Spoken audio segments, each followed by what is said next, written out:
সুপ্রিয় দর্শক, আজ আপনাদেরকে দেখাবো ৩০০ বছর আগের পুরনো রাজবাড়ির জানা অজানা কিছু তথ্য।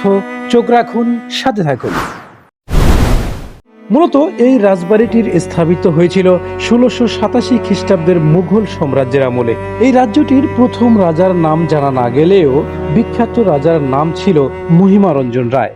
রাজা মহিমারঞ্জন রায় জনকল্যাণমূলক কাজে নিয়োজিত থাকতেন। এছাড়াও ছিলেন শিক্ষানুরাগী। উনার নামেই কাকিনা মহিমারঞ্জন কলেজটি স্থাপিত হয়েছে বা উনার নামেই নামকরণ হয়েছে।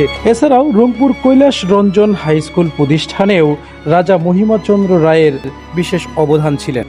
রাজা মহিমারঞ্জন রায় ১৮৭১ সাল থেকে ১৯০৯ সাল পর্যন্ত রাজত্ব করেন। ১৯০৯ সালে দুর্ভাগ্যবশত ওনার মৃত্যু হয়। রাজা মহিমারঞ্জন মারা যাওয়ার পর ১৯০৯ সাল থেকেই ওনার ছেলে মহেন্দ্র রঞ্জন রাজত্বের হাল ধরেন। মহেন্দ্র রঞ্জন বিলাসবহুল জীবনযাপন করতেন এবং প্রজাদের কাছ থেকে রাজস্ব কর আদায় করতেও ব্যর্থ ছিলেন।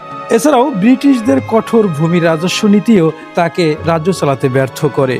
এজন্য ১৯২৫ সালে রাজবাড়িটি নিলামে ওঠে। তাই আবারও বলতে চাই, কালের আবর্তনে হারিয়ে যাওয়ার এই রাজবাড়িটি আমাদের মনে করিয়ে দেয় কোনো রাজত্বই চিরস্থায়ী নয়। এই বিশাল সাম্রাজ্যের স্মৃতি বহন করে আজও দাঁড়িয়ে আছে এর ভগ্নাবশেষ। যদিও এটি রাজকীয় জাঁকজমক হারিয়েছে, তবুও এটি ইতিহাসের সাক্ষী হয়ে থাকবে। এই ছিল আজকের আয়োজন। চোখ রাখুন টেপুর বাজার টিভিতে। আল্লাহ হাফেজ।